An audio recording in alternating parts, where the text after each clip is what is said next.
ఇప్పుడే ప్రసాద్ ల్యాబ్స్లో రామం రాఘవం సినిమా చూసి వచ్చాను. ఇందులో ధనరాజ్ గారు మెయిన్ లీడ్గా చేశారు అండ్ సముద్రఖని గారు కూడా తండ్రి క్యారెక్టర్లో మంచి వెయిట్ ఉన్న రోల్ చేశారు.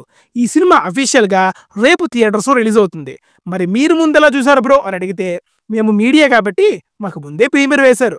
సినిమా ఎలా ఉందో తెలుసుకోబోయే ముందు మీరు మన ఛానల్ని ఖచ్చితంగా సబ్స్క్రైబ్ చేసుకోవాలి. ఎందుకంటే థియేటర్ రివ్యూస్ అందరికంటే ముందు ఇచ్చేది మనమే కాబట్టి.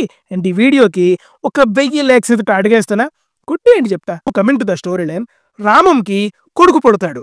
అతనికి రాఘవ అనే పేరు పెడతాడు. బట్ రాఘవ పెద్దయ్యాక దేనికి పనికి రాకుండా గాలికి తిరుగుతూ ఉంటాడు. అలాంటి అతని లైఫ్లోకి కొన్ని ప్రాబ్లమ్స్ వచ్చి పడతాయి. ఆ ప్రాబ్లమ్స్ ఏంటి, వాటి నుండి బయటపడడానికి అతను తీసుకున్న హార్ష్ డెసిషన్స్ ఏంటి అనేది remaining part of the film. Now coming to the positives, trailer చూసినప్పుడు ఇది ఒక తండ్రి కొడుకు కథ అనే క్లారిటీ అయితే వచ్చింది. సినిమా చూస్తున్నప్పుడు హీరోయిన్ ఎంట్రీ అవ్వగానే ఇంకా హీరోయిన్ లవ్ స్టోరీ పెట్టి 2 సాంగ్లు పెడతాడు అనుకున్నా, but they proved me wrong. అలాంటి లవ్ స్టోరీ పెట్టి సినిమాలో చూపించాలనుకున్న కాన్సెప్ట్ని డైల్యూట్ చేయకుండా చాలా మంచి పని చేశారు. సముద్రఖని గారు ఫాదర్ రోల్లో చాలా బాగా చేశారు. ఆయనకి ఫాదర్ రోల్ కొత్త ఏం కాదు కదా. ఇందులో సత్య కూడా ఉన్నాడు. అతనికి స్క్రీన్ ప్లేస్ ఎక్కువ లేదు. అక్కడక్కడ 2 జోక్స్ వర్క్ అయ్యాయి. Now coming to the negatives, story, screen play and direction by Dhanraj is completely predictable and outdated. కొడుకుని చిన్నప్పటి నుండి బాగా గారాబంగా పెంచడం, కొడుకు పెద్దయ్యాక దేనికి పనికి రాకుండా అవ్వడం, మధ్యలో కొన్ని ప్రాబ్లమ్స్, కట్ చేస్తే క్లైమాక్స్కి కొడుకు రిలీజ్ అయ్యి నాన్నగారు మీ వాల్యూ ఇన్ని డేస్ నాకు తెలియలేదు, ఇప్పుడే తెలిసింది, నాన్నగారు నన్ను క్షమించివు అని అనడం. బాబో ఇలాంటి కథలు బోలెడు చూసాం.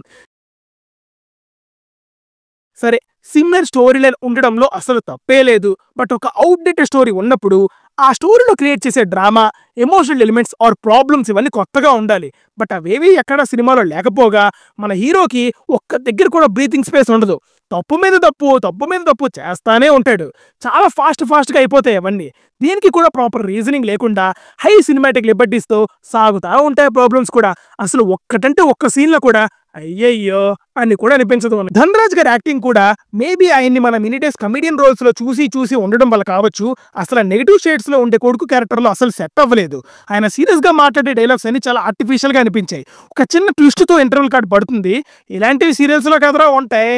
అట్లీస్ట్ ఆ సీరియల్ అయినా ప్రాపర్ డ్రామా ఉంటుంది కాబట్టి ఫ్యామిలీస్ కనెక్ట్ అయ్యి చూస్తారు. బట్ ఇక్కడ ఎలాంటి డ్రామానే లేకుండా అలాంటి ఒక పెద్ద డిసిషన్ హీరో తీసుకోవడం అనేది అసలు యాక్సెప్ట్ చేసేలాగానే లేదు. అండ్ దీనికి పే ఆఫ్ క్లైమాక్స్ లో హీరోకి సడన్ గా రియలైజేషన్ వచ్చేయడం, దానికి కూడా ప్రాపర్ రీజనింగ్ లేకపోవడం వల్ల ఈ పాయింటే కామెడీ అయిపోయింది లాస్ట్కి. ఇన్నిసార్లు డ్రామా అని ఎందుకు అంటున్నా అంటే, ఈ డ్రామా లేకపోవడం వల్ల ఈ సినిమాకి ప్రాపర్ ఎమోషనల్ కనెక్టివిటీ లేకుండా పోయింది. ఫర్ ఎగ్జాంపుల్, లాస్ట్ ఇయర్ 2023లోనో ఎప్పుడో నాకు సరిగ్గా గుర్తులేదు కానీ ప్రకాష్ రాజ్ గారి రంగమార్తాండ్ అనే సినిమా వచ్చింది.